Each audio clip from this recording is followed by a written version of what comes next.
Bonjour à toutes et à tous, ici Khalil Djebali pour ce Good Morning Market du 15 mars 2018.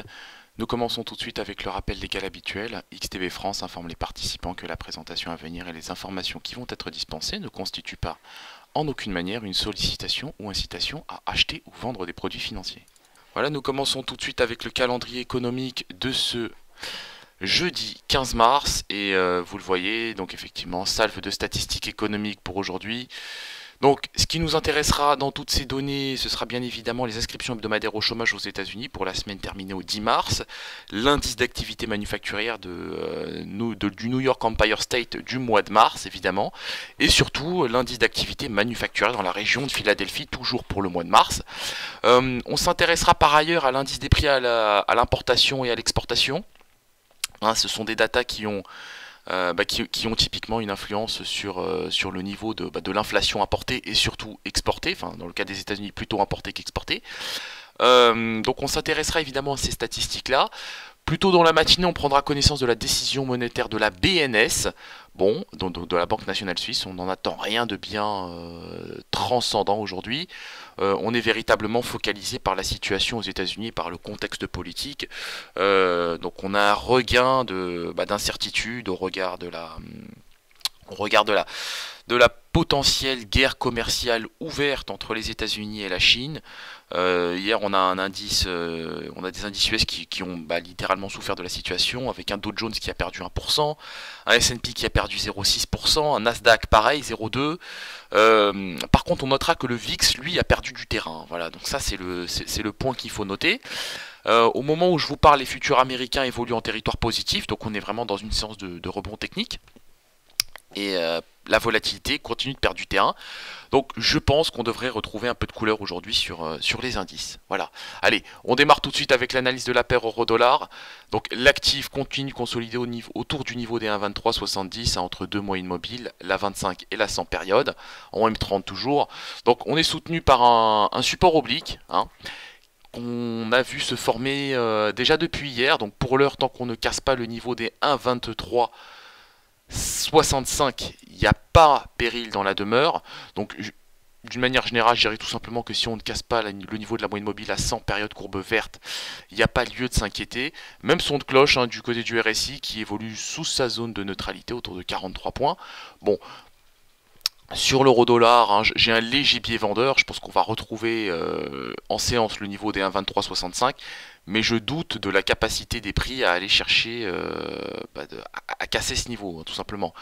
J'ai plutôt un biais acheteur sur les prochains jours de la semaine, sur la fin de semaine, et je pense que les prix retrouveront le niveau des 1,2380 dollars pour 1 euro.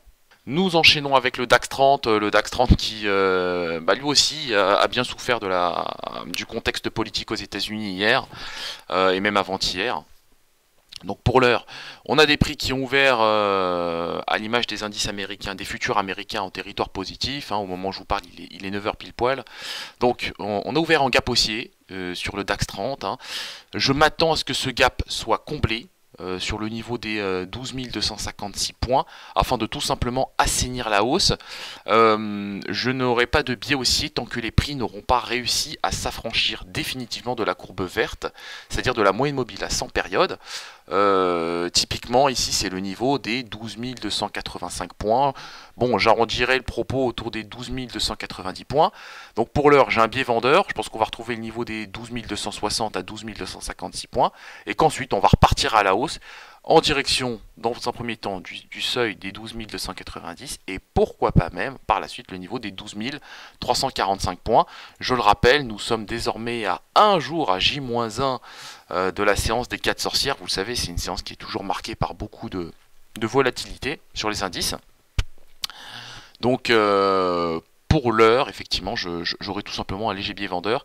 Et une fois qu'on aura comblé ce gap haussier formé ce matin, je pense qu'après les indices iront travailler en direction du niveau des 12 300 points, voire même 12 345 points. Le gold maintenant qui continue de consolider à l'image de la paire euro-dollar autour de ces différentes moyennes mobiles 100 périodes, 7 périodes, 21 périodes. Au moment où je vous parle, on est porté par la moyenne mobile à 21 périodes, donc ça reste positif. Bon, je peux pas parler de velléité haussière, mais je peux pas non plus parler de velléité baissière sur cet actif. Pour comprendre ce qui se passe sur l'actif, il faut littéralement se projeter sur des unités de temps beaucoup plus courtes. Alors, pour la séance du jour, j'aurai un léger biais vendeur en direction du niveau des 1323. Donc, je tape tout simplement sur une phase en trading range, hein. Dans un premier temps, on fera sans doute le niveau des 1323 et par la suite, je pense qu'on ira sans doute chercher le niveau des 1329 à 1330 dollars l'once sur cet actif. Le pétrole, donc le contrat WTI, on l'a vu hier, le département de l'énergie a fait état d'une nette augmentation des stocks de brut, hein, donc plus 5 millions de barils pour la semaine terminée au 9 mars. A l'inverse, on a des stocks d'essence et de produits distillés qui ont respectivement progressé pour le coup de 6,3 et 4,3 millions de barils sur la même période. Donc ce qui est positif, c'est qu'on a un retour de la consommation d'essence aux États-Unis, mais que dans le même temps, on a effectivement des stocks qui continuent d'augmenter, et ça c'est le point négatif. Voilà. Donc je me méfie de cette toile de fond pétrolière. Il y a quand même beaucoup d'incertitudes qui demeurent. Je pense pour l'heure que les prix iront chercher le seuil des 61,32 dollars le baril. Pourquoi pas même le niveau des 62 dollars le baril par la suite, mais avant ça, il faudra véritablement s'affranchir et même pourquoi pas consolider au-dessus du seuil des 61,3 dollars le baril. L'indice S&P 500 maintenant, donc on s'est bien fait peur hier sur cet indice, hein, on allait chercher le seuil des 2747 points. Donc évidemment le stop loss a été touché pour les membres du live trading, donc je n'ai pas touché à l'architecture boursière de la position, à l'architecture de la position. Donc pour aujourd'hui, j'aurai un biais acheteur sur l'indice S&P 500. Je pense qu'on va revoir le niveau des 2769, voire même le niveau des 2775 points. On a les catalyseurs, on est dans une séance de rebond technique, donc je pense qu'effectivement, qu'il convient tout simplement de profiter de cette situation sur l'indice américain. Le Bitcoin, voilà, nous terminons avec cet actif qui poursuit sa chute, hein, donc on est désormais sous le seuil des 8000 dollars, je le disais déjà hier. Si on va chercher les 8000, il y a de fortes probabilités qu'on aille chasser à la chasse au niveau des 7960 dollars pour un Bitcoin. Ben c'est le cas, on est désormais à 7777 dollars pour un Bitcoin. De mon point de vue, la baisse va continuer en direction des 7500 dollars pour un Bitcoin. Voilà, on se quitte sur cette note. On se retrouve évidemment aujourd'hui à 15h15 pour notre live trading. Avant ça, il y aura évidemment, hein, vous savez que nous sommes jeudi, il y aura un webinaire de formation sur le Bitcoin, donc sur les stratégies de trading sur le Bitcoin, donc n'hésitez pas à vous inscrire, ça aura lieu tout à l'heure à 12h30, ça aura lieu aujourd'hui, pardon, jeudi 15 mars à 12h30, et bien évidemment nous aurons par la suite à 15h15 notre live trading.